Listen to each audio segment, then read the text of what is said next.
Comment bien courir? Que ce soit au niveau du pied, du tendon d'Achille, de la cheville, du genou, du dos, la course à pied peut s'avérer dangereuse pour ta santé et les blessures sont fréquentes chez les coureurs habituels. Bien souvent, ces problèmes sont dus à la façon de courir avec une attaque par le talon et non l'avant du pied et des grandes foulées, ce qui traumatise tout ton corps. Je te montre donc dans cette vidéo comment bien courir de manière naturelle. Mais ce sera juste après le générique.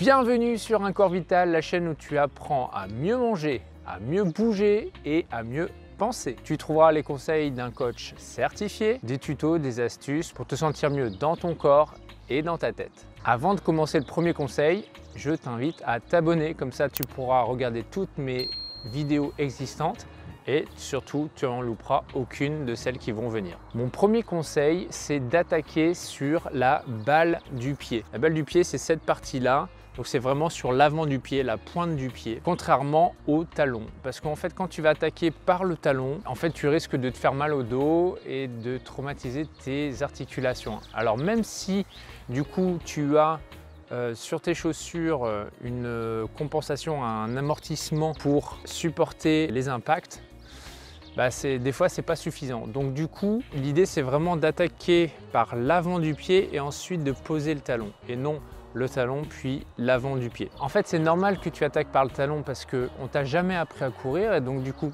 quand tu marches toujours en attaquant par le talon et ensuite tu mets la pointe du pied. Mais c'est normal, quand tu marches, tu n'as pas besoin de faire autrement vu que tu es à faible vitesse et qu'il n'y a pas d'impact. Par contre, quand tu cours, en fait, justement, tu vas mettre des impacts, c'est-à-dire que ton corps il va être un petit peu en suspension, en hauteur. Et donc du coup, quand il retombe, c'est là où ça peut vraiment faire mal à tes articulations. Et surtout, la course, quand tu fais ça, tu pars sur plusieurs dizaines de minutes, voire plusieurs heures pour certains. Et c'est ça qui peut être vraiment traumatique si tu le fais souvent. Donc du coup, même si tes chaussures compensent, au bout d'un moment, ça peut vraiment faire mal. Donc, c'est mieux d'attaquer par l'avant du pied et de faire l'amortissement par le talon. Et en fait, c'est ton mollet qui va prendre le relais et qui va vraiment venir amortir le poids de ton corps. Mon deuxième conseil, c'est de t'entraîner pieds nus. L'avantage d'être pieds nus, c'est que tu as vraiment la sensation du sol. Tu peux vraiment laisser tes pieds et tes orteils s'écarter pour venir chercher le sol. Et surtout, en fait, tu te rends compte que si tu attaques par le talon pieds nus sur un sol dur, comme du béton ou comme du bitume sur une route, tu ne vas pas courir longtemps parce que là, tu vas vraiment te faire super mal au dos. Et donc, c'est une super façon de sentir la façon de courir justement en attaquant sur l'avant du pied. Essaye ça sur une route, sur un chemin avec des petits cailloux et tu vas voir que tu vas forcément attaquer par l'avant du pied. Mon troisième conseil, c'est d'utiliser des chaussures minimalistes. Oui, forcément, la course à pieds nus a ses limites. Forcément, si tu cours, si tu fais du trail, si tu cours sur des chemins avec des cailloux, avec des ronces, etc., courir à pieds nus, c'est vraiment pas l'idéal.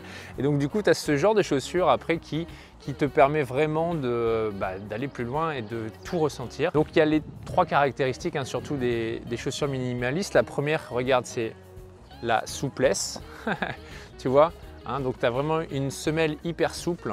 Donc du coup, ça va vraiment venir ressentir complètement le sol, ça va vraiment s'adapter à toutes les dénivellations, donc ça c'est vraiment sympa plutôt que des chaussures de running qui sont assez rigides et moi j'aime vraiment plus du tout. La deuxième chose, c'est que tu n'as pas de drop, tu n'as pas de différence de hauteur entre l'avant et l'arrière de ta chaussure et donc du coup c'est vraiment fait pour attaquer par l'avant du pied et venir amortir par le talon et ensuite par les mollets. Donc ça c'est vraiment bien. Puis la troisième caractéristique des chaussures minimalistes, c'est la largeur au niveau des orteils qui laisse vraiment la place à tes orteils de venir s'écarter.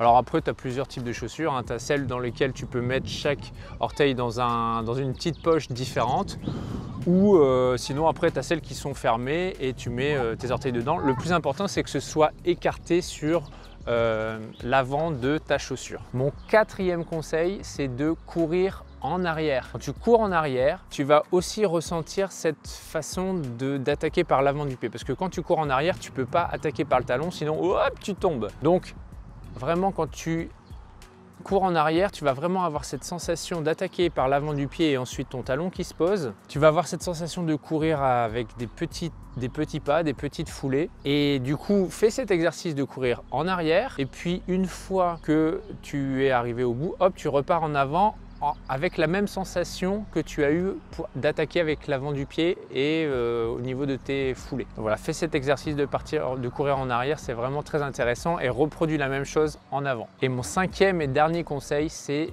d'avoir des petites foulées et une cadence élevée. Comme je te l'expliquais, quand tu cours pieds nus, tu es obligé d'attaquer par l'avant du pied et si tu attaques par l'avant du pied, en fait, tu es obligé de faire des petites foulées. Et ce sont des petites foulées rapides. Le tempo que tu peux avoir en tête, c'est 3 foulées par seconde, 180 par minute.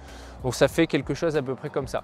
1, 2, 3, 1, 2, 3, 1, 2, 3, 1, 2, 3, 1, 2, 3, 1, 2, 3, 1, 2, 3, 1, 2, 3. Pour avoir la sensation, tu peux vraiment le faire, tu vois. Tu peux vraiment le faire sur place. Tu fais vraiment 1, 2, 3, 1, 2, 3, 1, 2, 3, 1, 2, 3, 1, 2. Une fois que tu as ce rythme, bah là, hop, tu peux partir en avant ou en arrière pour courir. Voilà, j'espère que ces conseils t'ont plu. Si c'est le cas, mets-moi un like. Et puis, dis-moi aussi en commentaire quel est le conseil qui t'a le plus aidé, le plus parlé ou qui t'interpelle le plus. À très bientôt. Ciao!